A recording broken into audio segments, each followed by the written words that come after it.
예, 안녕하세요. 예, 소개받은 심혁주입니다. 티베트를 공부하고 있고요. 춘천에서 올라왔는데요. 오다가 예상은 했으나 예상치 못하게 두 번의 비를 맞아서 쫄딱 맞아가지고 지금 좀 불안정한 상태입니다.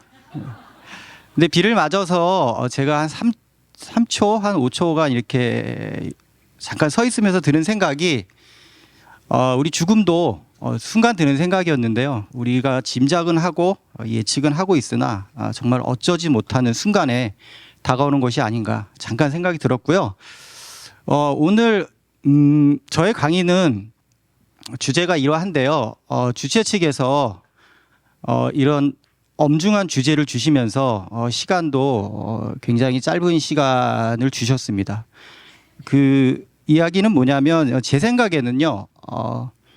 횡설수설하지 말고 허튼 소리 하지 말고 짧고 굵게 설명을 잘 하시라는 엄중한 경고 내지는 정중한 요청으로 받아들이고요.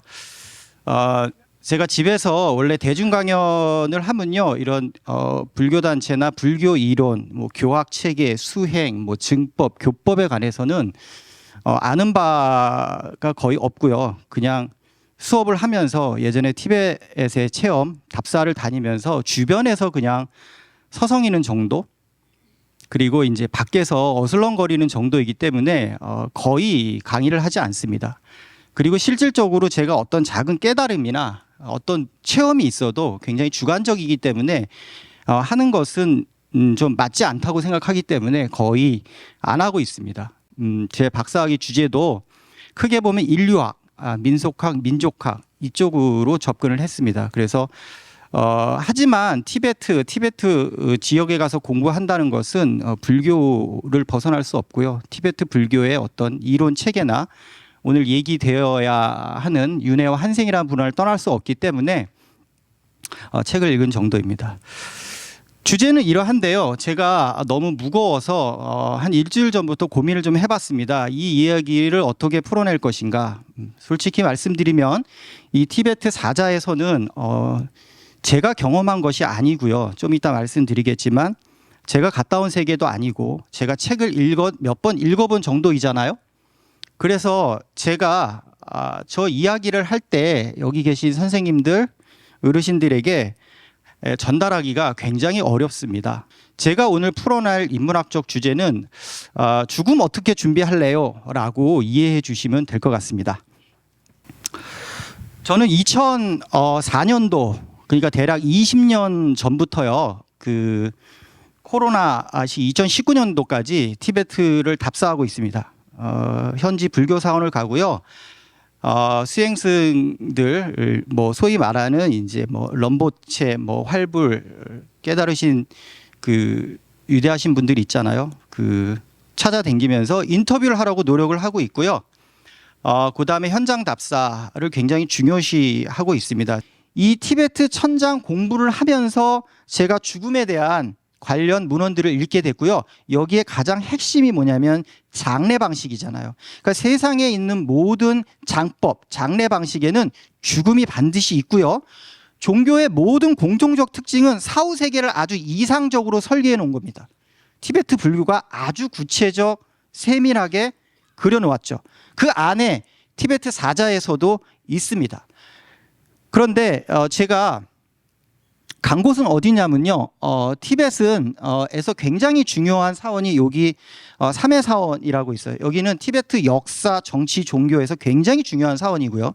이거는 이제 따로 얘기할 만큼 굉장히 중요한 사원이고 그 학계에서도 의견이 분분한 사원인데요. 저는 어딜 갔냐면 지도교수와 친구의 추천으로 저 위에 오른쪽에 여기 직공사라고 있습니다. 저 질궁티스라고 하는데 저기를 갔어요. 그래서 라사가 해발 3,650인데요.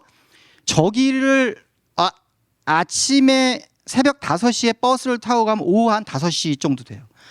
그런데 오후 5시쯤 되는데 저기에 뭐가 유명하냐면 티베트에서 딱 두 개의 천장터가 굉장히 유명하다고 해서 간 겁니다. 뭐가 유명하냐면 저기는 유일하게 뭐냐면 격식을 갖춰서 시신을 해부하고 사자의 설을 독송을 하고 죽음 의식을 한다는 거예요. 물론 독수리도 있고요. 그래서 제가 저기를 찾아갔는데요. 저기가 그러니까 라싸에서 한 3,700대니까 적응을 하고 버스를 타고 갔는데 저기가 어디 있냐면 그 대평원 유목지대 위에 있어요. 그 유목지대가 한 4,000대인데 정말 너무 힘들어가지고요.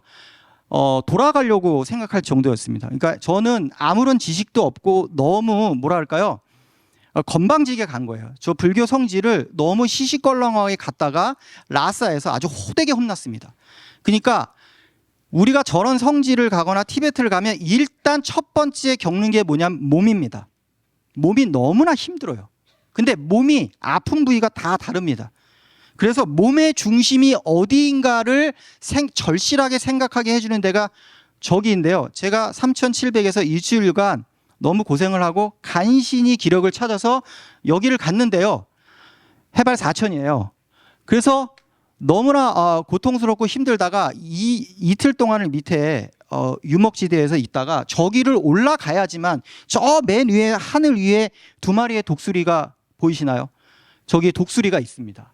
그러니까 저는 저때 당시에는 그동안 공부한 거 방점을 찍어야 되니까 어떻게 하든 저 사원에 들어가서 살면서 그 조장이나 천장의 의식을 봐야 하고요. 티베트 사자해설을 누군가가 독송한다면 옆에서 보고 싶었어요. 굉장히 간절했습니다. 근데 여기를 올라갈 방법이 없습니다. 지금은 제가 듣기로는 지금은 버스도 뭐 대절이 가능하고요. 저기가 관광 상품화가 돼가지고 좀 슬픈 소식인데 갈 수가 있는 것으로 들립니다만은 제가 20년 전 갔을 때는 저기를 어떻게 올라가야 되냐면 여기를 기어서 올라가야 돼요. 뭐 밧줄이나 뭐 계단 이런 게 없고요. 그냥 이렇게 기어서 올라가서 위에서 이제 기절하면 거기서 스님들이 와가지고 하는 거죠. 970년 된 사원이고요. 그 다음에 제가 여기 써놨는데 티베트 4대 불교 종파 중에서 우리가 익히 알고 계시는 달라이라마 존자가 속해 계시는 이제 겔룩파는 아닙니다. 근데 티베트 역사나 문헌을 찾아보면요, 그 불교 종파 간에 세력 다툼이나 그 교학 내지는 수행의 방법에서 차이가 좀 있기 때문에 여러 가지 쟁점들이 많은데요. 이 카규파는 우리가 가서 공부했을 당시에는 중요한 게 뭐냐면 다른 종파도 아마 그럴 텐데요. 부처님의 말씀을 입으로 전한다는 거예요. 그러니까 입으로 전한다는 게 중요합니다. 그러니까 어떻게 보면 입과 입으로 전하는 교학을 갖고 있고 그것을 굉장히 중시하는 종파인데 제가 여기 갔을 때 970년이 된 거예요. 그러니까 이게 이전에는요. 저기가 다 동굴이었다고 합니다. 다 동굴이어서 대략 1000년 전부터 아주 오래전부터 수행을 하시는 분이 저기다 어떻게 동굴을 팠거나 굴을 팠거나 은신처를 마련해서 수행을 하신 거고요. 근대를 넘어오면서 이제 정부의 도움도 있었고 보시를 받아서 이렇게 개축을 하는 거죠. 여기 이 사원에 제가 정말 처음에 갔을 때 정신을 차리고 놀란 게 뭐냐면 이게 행정실 비슷한 건데요. 저 위가 금빛 찬란합니다. 그래서 이제 제가 여쭤봤더니 저게 진짜 황금인지 아닌지는 모르겠으나 대만에 있는 티베트 불교 신자가 기부를 해가지고요 저거를 입힌 거예요. 그러니까 여기를 그러면 왜 저렇게 사람들이 역사에서나 실질적으로 사람들이 많이 찾고 저기서 하는 12년마다 하는 종교 법회가 있는데 한 3개 그 티베트 전역, 중국 전역 3개에서요 대략 말이 20만이지 끊임없이 옵니다. 저 종교 법회를 할 때. 왜냐하면 높으신 수행이 높으신 활불 깨달음을 얻으신 분이 있다고 믿는 거고 실제로 계신 것으로 저는 확인이 됐는데 이게 이제 제가 묵었던 곳인데요.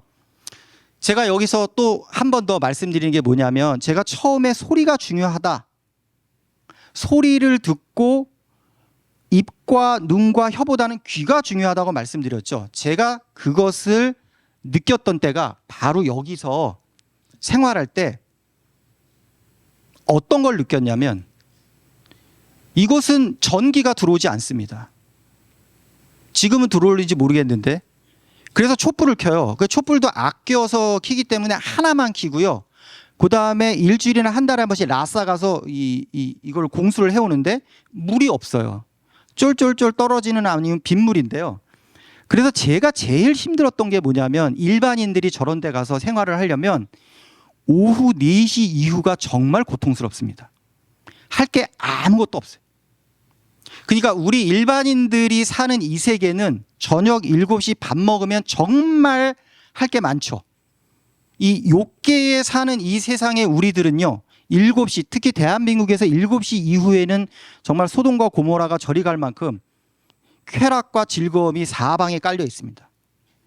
6시 이후에 라이더 하시는 분들이요, 정말 영화처럼 질주를 하고 계시잖아요.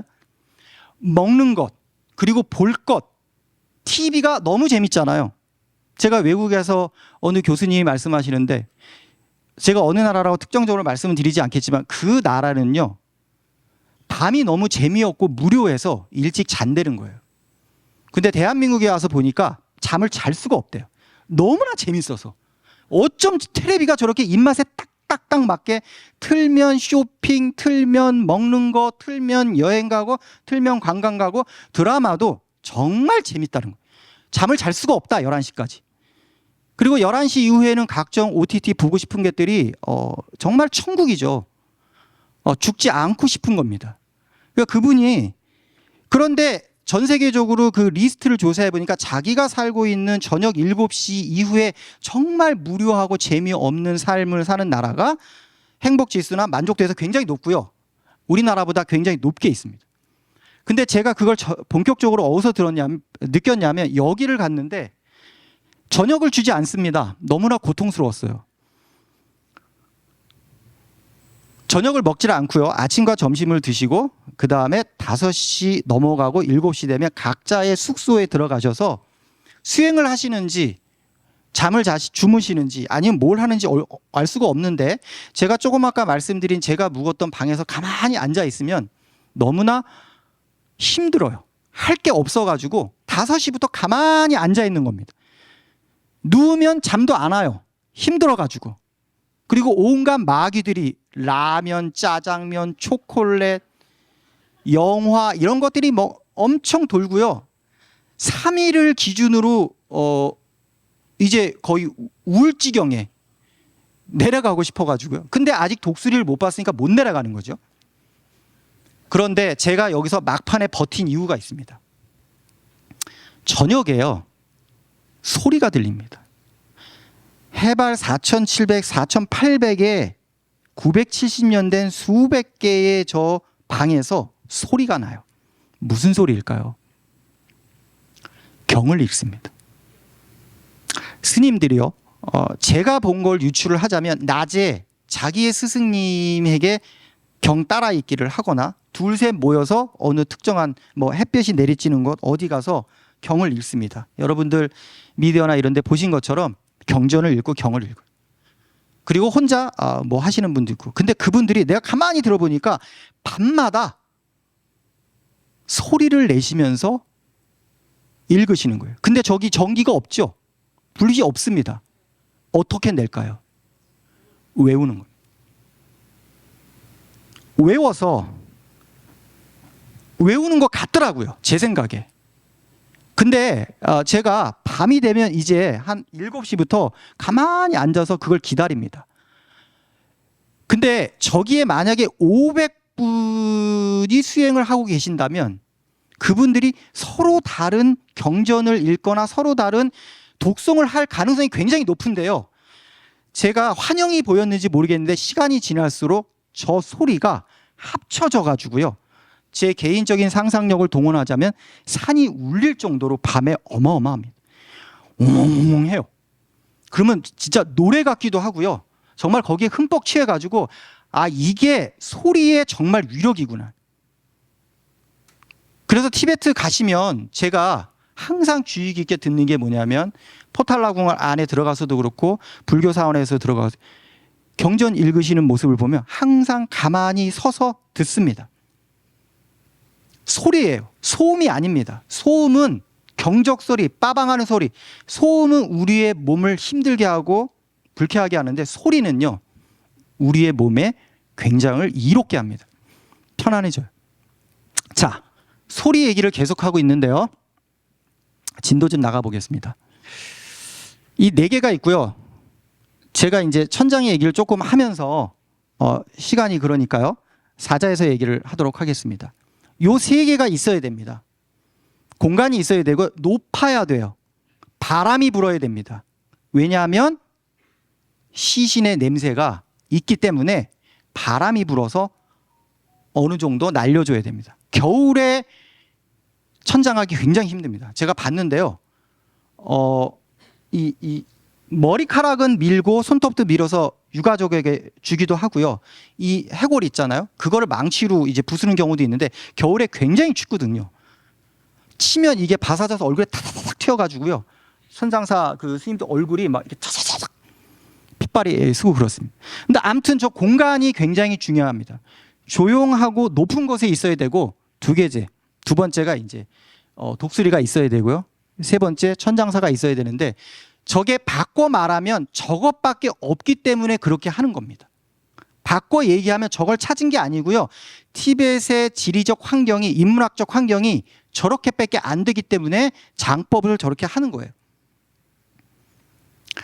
이게 이 야크 똥인데요. 이 앞에 보이시는 게 과자가 아닙니다. 비스킷이 아니에요. 저 아이가 목동이 하루 종일 저 야크 똥을 모아서 햇볕에 말리면 저기 막사에 들어가서 밤에 따뜻하게 피우는데요. 아시겠지만 나무가 없어요.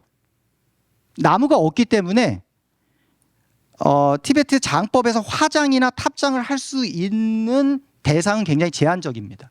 아무나 할 수 있는 게 아니에요. 그래서 일반인들이 그리고 유목민들은 이동이 잦기 때문에 매장이나 토장을 할 수가 없습니다. 그걸 확인하고 와서 뭐 1년에 한 번씩 뭘 하고 이런 개념이 아니고요. 초창기에 티벳에서 사람이 죽으면 어떻게 죽었는지도 모르잖아요. 죽음이 뭔지도 모르니까 그냥 야장이라고 해가지고 던져 놓는 거예요. 그러면 뭐 날아가든 지나가든 누가 와서 먹겠죠. 그게 불교적 의미를 씌우면 보신 겁니다. 주는 거예요. 동물이 동물한테 주는 거죠. 자, 이분이요. 처음에 제 첫 번째 사진에 아마 오른쪽에 계셨을 분인데 7년 동안 해부를 하신 천장사 스님입니다. 이 드궁티스 그 사원에서 그 위에 있는 큰 스님이 임명을 해서 되신 분이고요. 인터뷰를 해보니까 이분은 지금까지 거의 매일 심지어 하루에 2번씩 해발 4,800m에 2구씩 올라온다는 게 저는 믿기지가 않는데 실제로 제가 나중에 확인을 좀 해봤는데 한 구씩은 어김없이 올라오는데 이분이 7년 동안 하셨으니까 몇 구를 하셨겠어요. 근데 이분이 그냥 임의로 올라오는 시신을 막 이렇게 하는 게 아니고요. 이분도 티베트에서 내려오는 해부학, 의학서, 뭐 사부이전, 지자자의 뭐 월양약진 이런 등등의 책들을 꾸준히 읽으시면서 듣기로는 시신의 사인의 종류에 따라서 이 해부의 방향과 의식이 다르다. 이런 말씀도 하시고 실제로 어린아이가 죽어서 올라왔을 때 하는 경우도 보았는데요. 여기서는 말씀드리지 않겠습니다. 자, 이분은 그 스님의 오른편에서 도와주시는 분인데 시신 한 구를 해부하는데 굉장히 시간이 많이 걸립니다. 저는 그래서 처음에 볼 때 너무 힘들어가지고 뭐 기절하고 뭐 어지럽고 뭐 했는데요. 한번 이걸 할 때마다 나오는 피와 여러 가지 것들이 우리가 생각하는 그 지수화풍, 뭐 살, 뼈, 뭐 피 이 등등이 엄청납니다. 근데 이것을 한 사람이 할 수가 없어가지고요. 4분이 옆에서 도와주십니다. 자, 이게 제가 직접 현장에서 찍은 건데요. 너무 무서워가지고 저 현장을 보고 돌아오는 길에 이렇게 서가지고 독수리들이 한 300마리가 있어요.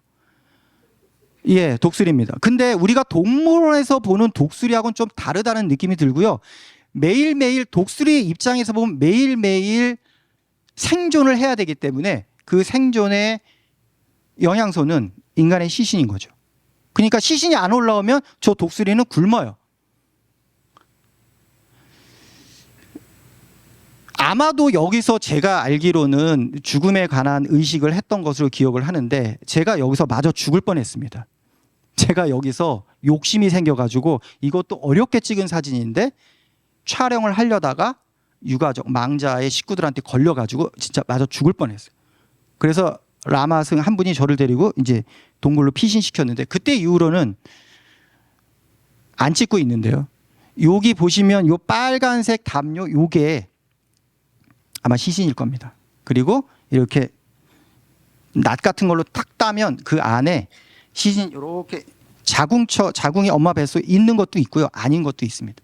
근데 사인이 달라가지고 매일 올라오는데 여기 쭉 앉아가지고 이제 보시를 하는 거예요. 망자 식구들이 보시를 하고요. 저 중앙에 계신 이제 스님이 나중에 이제 경을 읽죠.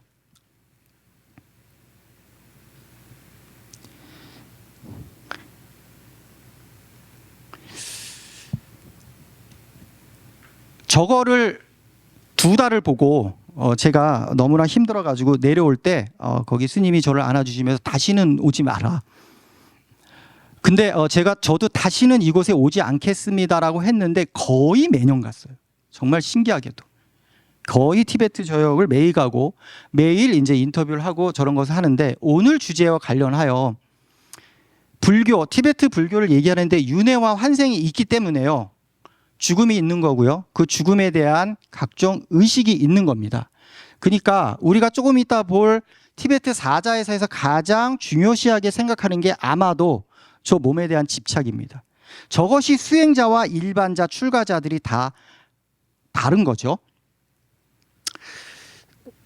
조금 아까 보신 것에 2가지만 정리하고 넘어가자면 티베트에는 1000년 이상 내려오는 장법이 있는데요. 그 장법의 핵심은 죽음입니다. 죽음이 있기 때문에 장례를 지내는 거고요. 죽음이 있기 때문에 종교가 있는 거고 사후세계에 관한 이상적인 건설적인 이론이 있는 겁니다. 근데 우리가 여러 가지 장례 중에서 중요한 것은 뭐냐면 우리가 표피적으로 보는 것에 비해서 티베트 사람들은 그냥 덩어리라고 생각하는 것 같습니다. 물고기한테 티베트에서 낚시하면 안 돼요. 티베트 호수물에 발 담그고 손 씻으면 안 됩니다. 그런 경우 있는데요. 그거 굉장히 실례인 거고 그렇게 하면 안 되는 거죠. 왜냐하면 거기다 보시를 하거든요. 물고기한테 보시하고 새한테 보시하는 거거든요. 중요한 건 뭐냐면 몸에 대한 집착을 버려라.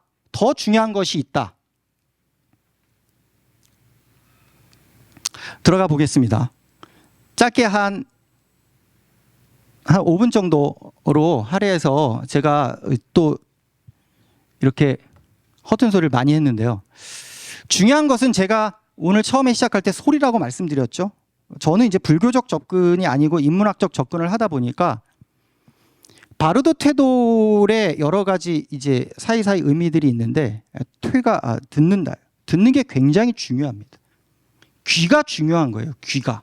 혀나 눈보다 제가 생각하기에 티베트에서는 귀가 중요하고 소리가 중요합니다. 들어야 되잖아요. 제가 여기 오기 전에 일주일 전에 검색을 돌려봤는데요. 우리나라에서 티베트 사자의 설을 낸 책들이 총 몇 권이 있는가? 50권이 안 됩니다. 근데 하나의 공통점을 갖고 죽음의 세계를 설명하는데 판본이 다 다른 거예요. 그리고 티벳에 관한 책이 대략 200종 이상이 나왔는데 지금까지 1위가 바로 이겁니다. 안 팔리는데도 불구하고 이게 1위예요. 압도적인 1위입니다. 이건 뭐냐면 오늘날 우리가 출가자 외에 일반인들이 그래도 티벳에 관한 관심이 있는 영역이 어디냐면 역사나 정치가 아니고요. 죽음입니다. 그 사람들은 과연 어떻게 생각하고 죽음을 어떻게 받아들일까? 1위고요. 시간 관계상 요거는 뭐 한 2줄 정도만 보겠습니다. 저 노란색만 보시면 될 텐데요. 중요한 것은 1200년 전에 어떤 사람이 저렇게 구체적으로 세부적으로 마치 갔다 온 듯한 이상세계 환생의 세계, 열반의 세계를 펼쳐놓을 수 있을까? 아마 보신 분들은 알겠지만 저도 1년에 한 번씩은 보는데 어렵습니다. 이해가 안 되는 부분도 많고요. 이건 상식이나 과학으로 볼 수 있는 부분이 아니에요. 어려워요. 솔직히 어렵습니다. 근데 1200년 전에 써서 내려오고 있다는 건데요. 여기서 중요한 거는 독송을 해주는 독송자예요. 자, 이거 시간이 없어서 말씀을 못 드릴 것 같고요. 시간이 된다면 나중에 우리 왜 소리가 그토록 중요한지 우리 생명의 작동 방식에 대해서 얘기하면서 말씀을 드리도록 하겠습니다. 자, 이제 죽음을 직면하거나 죽었거나 아니면 시신이 왔을 때 그 다음의 세계에 벌어지는 49일간의 세계, 그게 이제 티베트에서는 중흥계, 바르도의 세계라고 하는데요. 이 세계에서 뭐가 중요한지 짧게 보겠습니다. 대부분 종파마다 다른데 6개로 분류하더라고요. 근데 이 중에서 4, 5, 6번이 제가 보기에는 우리가 오늘 주목하고 좀 바라봐야 할 세계가 아닌가 싶어요. 죽음부터 처음 3일까지, 그러니까 죽음에 직면하거나 죽을락 말락하거나 죽고 3일까지가 굉장히 중요하다고 제가 얘기하는 게 아니고요. 티베트 사자에서에 나와 있습니다. 근데 왜 이때가 힘드냐면 생에 대한, 몸에 대한 집착이 가장 강하기 때문에 굉장히 힘들다고 하는데요. 제가 이것을 티베트에서 본 게 아니고요. 제가 오늘 죽음과 관련해서 한 달 전부터 여러 가지 책을 보고 사진을 보고 생각해낸 게 있는데요. 3년 전, 4년 전 코로나 시기에요. 제가 뜻밖의 죽음을 목격했습니다. 목도했어요. 제 어머니가요, 돌아가셨어요.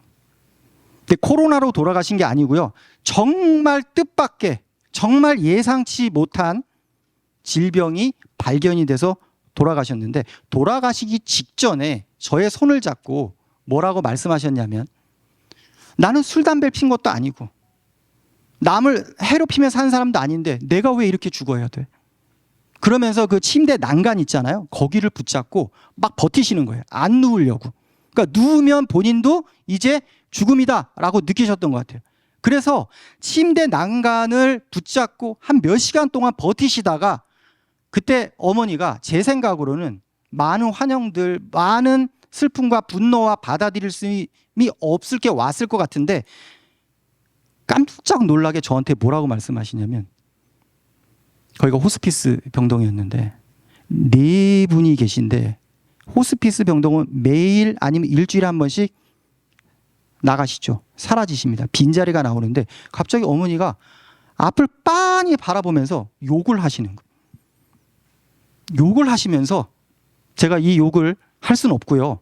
제 손을 보면서 그 앞에 계신 분도 호스피스에 왔으니까 머지않아 임종을 맞이할 분인데요. 그분은 굉장히 평온하시고요. 눈을 못 뜨세요.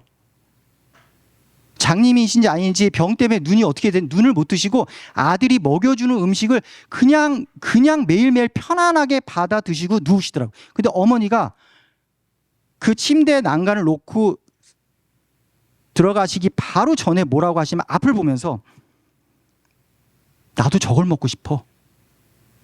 그래서 제가 밑에 가서 뭐를 사갖고 올랐더니 그 사이에 누워서 이제 숨을 헐떡이다 돌아가셨는데 집착입니다. 어머니는 아마도 제 생각에 그 음식, 나는 잘못한 것도 없는데 내가 왜 벌써 라는 분노 때문에 버티시다 가셨는데요. 요때가 바르도에서는 제가 보기에는요, 죽음 직전이나 죽어서 3일 동안에 가장 강력하게 일어나는 현상들인데요.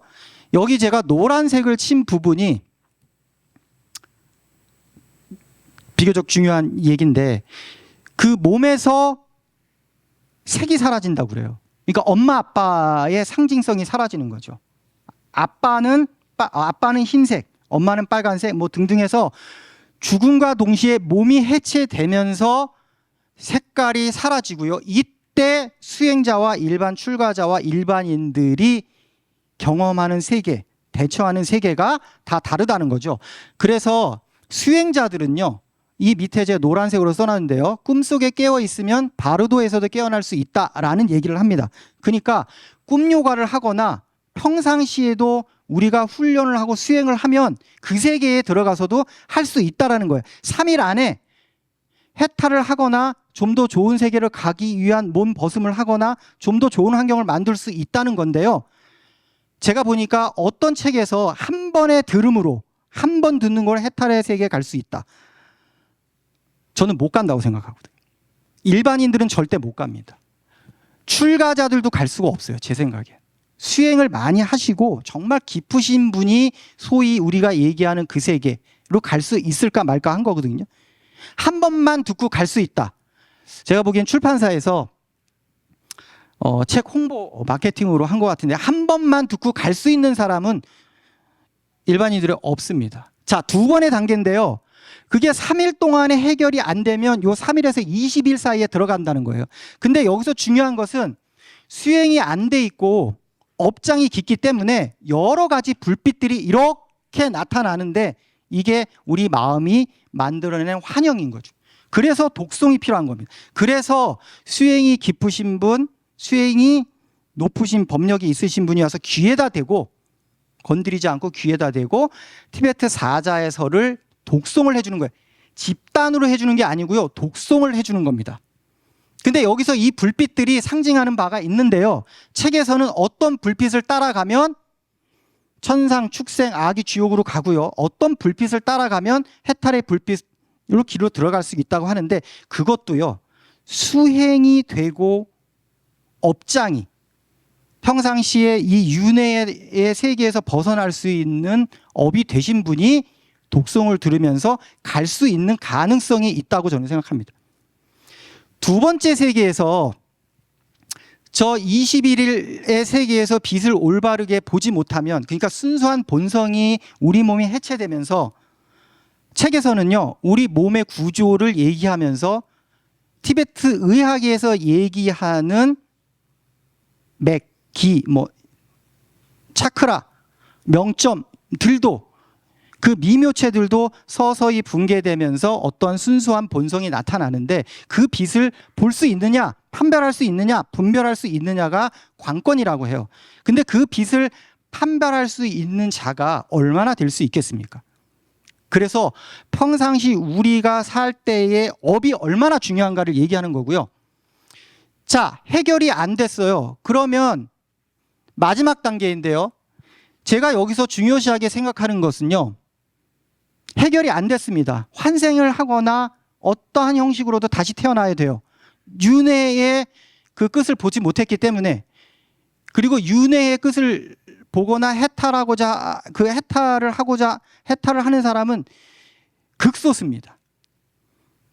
근데 여기서 중요한 건 뭐냐면 그 영가의 업장이에요. 책에서는 그렇게 얘기하고 있는데 우리가 얼마만큼 업장의 두께를 갖고 있는가.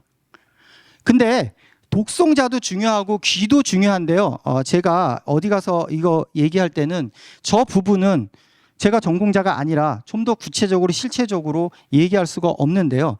저는 이런 것 같아요. 가끔가다 우리 꼬맹이나 젊은 애들이 왜 나 낳았어? 하고 엄마 아빠한테 덤비잖아요. 누가 나 낳으래? 하고 덤비는데요. 바꿔 말하면 티베트 사자의 설을 읽어보면 제가 보면요. 탄생의 장소와 대상은 엄마 아빠가 정하는 게 아니고 내가 정하는 거다. 막판에 자기가 정하는 거예요. 자기가 업 갖고 자기가 들어가서 자기가 선택하는 거죠. 죽음의 주도권을 자기가 잡고 있는 겁니다. 자, 결론을 말씀드리고자 합니다. 혹시 이 영화 보신 분 계실 텐데요. 안 보신 분이 더 많을 것 같은데 일본의 거장이죠. 굉장히 영화 잘 찍는 사람인데 저 감독의 특징은 아주 흉악하고 험악한 세계를 피 하나 보이지 않고 피나 칼, 도끼 이렇게 흉악한 거 보이지 않고 영화로 찍는 사람입니다. 다큐멘터리 작가고요. 원래는 죽음에 관한 전문가예요. 근데 이분이 원더풀 라이프라는 영화를 찍었는데 이 영화를 보면서 저는 혹시 이 감독이 저 바루도 티베트 사자의 설을 읽고 영감을 얻지 않았나 할 생각이 들 정도로 아주 근접하게 영화를 찍었습니다. 꼭 한번 보시기 바랍니다.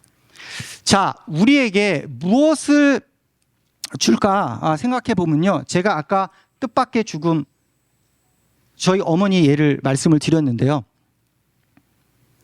제가 아까 오면서 비 2차례 연달아 맞고 정말 깜짝 놀랐는데, 죽음은 아시겠지만 예측한다고 오지 않습니다. 제가 솔직하게 고백을 하자면 20년간 썼던 책과 원고와 강연과 모든 것들이 다 거짓말이었고 허튼 소리였다는 것을 어머니의 죽음을 통해서 확인했습니다.